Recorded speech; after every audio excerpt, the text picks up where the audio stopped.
Hello everybody, I'm Richard Holdener and welcome to Speed Secrets. This episode is brought to you by the guys at Thnx Nitrous and Comp Cams. And because there's two of them, naturally, we had to have a shootout. So the question is, on your typical 5.3 liter junkyard motor, what's worth more power? A nitrous kit or a cam upgrade? To find out, let's check out our test motor and jump on the dyno. Our typical 5.3 liter LM7. Run with a factory truck intake. Factory manual throttle body, dialed in with a fast XFI ECU.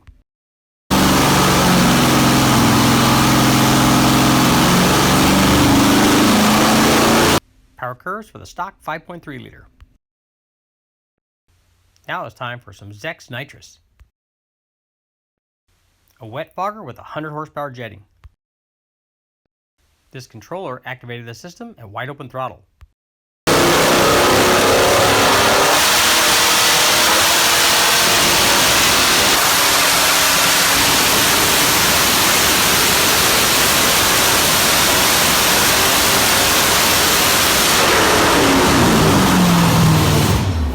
Check out the impressive gains offered by the Thnx kit.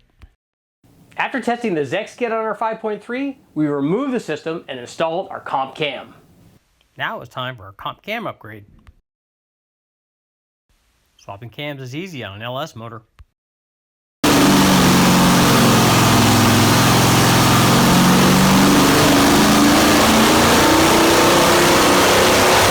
The gains offered by the cam swap were impressive as well. Okay guys, the results are in, and it looks like the nitrous oxide was able to edge out the camshaft in terms of power gains. But you know what? That's not really surprising. I mean, think about this. There's more power to be had from both systems. All we have to do is change the jetting on the nitrous and we can pick up more power.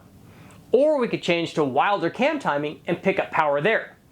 But the obvious answer in a choice between nitrous oxide and a camshaft is to choose both. I mean, think about this. If we put that camshaft in our 5.3, we're over 440 horsepower. If we then add 100 shot of nitrous, that's 540. Heck, if we added another 100 shot, which lots of kits will do, that's 640 horsepower from a junkyard 5.3 with a cam and nitrous upgrade. So remember, if you have to choose between the two, choose both. I'm Richard Holder, that's all the time I have. I want to thank the guys from Thnx and Comp Cams. Join me next time on Speed Secrets.